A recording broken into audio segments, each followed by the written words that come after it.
بقينا نعرف نعيش كويس؟ حاسس انك تايه؟ اهلا بيكم في حلقة جديدة من رسائل الروح. النهاردة الرسالة مختلفة، الرسالة لروحك مش رسالة لنفسك، واول حلقة فيها هي لما تحس انك تايه.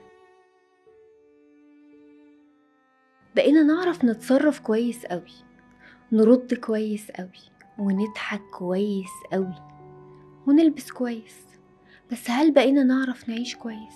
في لحظة كده بتعدي على ناس كتير، لحظة ما فيهاش صوت، ما فيهاش حد بيزعق ولا موقف كبير، لكن تحس فجأة ان في حاجة تقيلة نزلت على قلبك، وتحس انك موجود بس مش لاقي نفسك، تحس انك في المكان بس مفصول، وجمل كتير بتتقلك زي شد حيلك، ربنا هيعديها، اشتغل اكتر، اخرج، غير جو، اعمل حاجات تفرحك، بس انت جواك صوت بيقولك انك مش محتاج كل الحاجات دي، انت محتاج معنى، محتاج رسالة. في علم النفس في حالة بيعيشها الإنسان كده اسمها الفراغ الوجودي. الفراغ الوجودي ده هو عبارة عن حالة من الغربة، غربة النفس، مش بس انك فاقد فيها اللحظة، لا، انت فاقد فيها أهدافك، لكن فاقد فيها كمان إحساسك بذاتك، بتعيش وكأنك ماشي على الأرض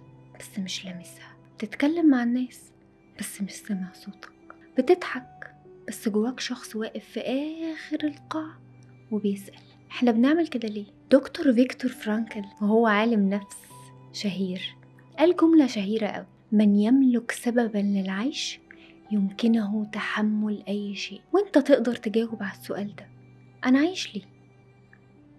مش بشتغل ليه؟ ولا بربي ولادي ليه؟ ولا بحاول أنجح ليه؟ السؤال ده مرعب، بس أصدق ما يمكن أن يخرج من القلب. احنا بقينا نكمل بس مش مرتاحين، نبني علاقات بس مش حاسين بالوحدة، نضحك في وش الكل بس بنخش نعيط في الحمام، نقول الحمد لله بس بصوت عالي، بس جوانا صوت تاني بيقول أنا مش فاهم أي حاجة. اللي بيوجع مش الألم، اللي بيوجع هو إنك مش عارف الألم ده جاي منين. في نوع كده من التوهان، مش في المكان، في الاتجاه. ربنا قال في كتابه العزيز: بسم الله الرحمن الرحيم: ومن أعرض عن ذكري فإن له معيشة ضنكا. الضنك ده هو إيه؟ هو الصوت اللي بيصحيك الساعة 3 الفجر وانت مخنوق، هو اللحظة اللي بتبكي فيها من غير سبب، هو الإحساس إنك جوه الحياة بس مش عايشة.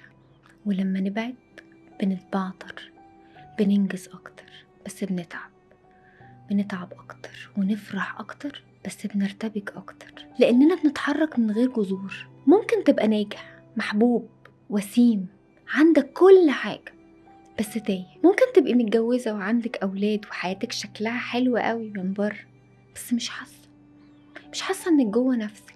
والغريب بقى إنك تعرف ده بس مش قادر تقوله لحد، عشان الروح لما بتتعب مش بتصرخ، هي بتسكت، بس بتخلي كل حاجة جواك تضرب إنذار وتقول أنا في حاجة غلط. بتخليك تحس إنك عايز تهرب من اليوم، عايز تهرب من اليوم كله، بتخلي كلام الناس حواليك مزعج، وكل كلمة بتضايقك، وكل ضحكة بقيت تحس إن هي مزيفة حتى لو مش قصدهم، لأنك بعيد عن نفسك وعنك، وبعيد عن ربنا، وبعيد عن الطريق اللي اتخلقت ليه. بس الجميل إن الطريق مش بعيد، الرجوع مش بيبدأ بحاجة كبيرة، الرجوع مش بيبدأ بحاجة كبيرة ممكن تعملها ولا بلحظة عظيمة، الرجوع بيبدأ بلحظة صدق بينك وبين ربنا، أولها سجدة وتانيها دمع، نفس عميق بتاخده وتقول يا رب ردني إليك ردا جميلا، يا رب رجعني. اسأل نفسك وقول امتى آخر مرة حسيت إنك قريب من نفسك مش الناس.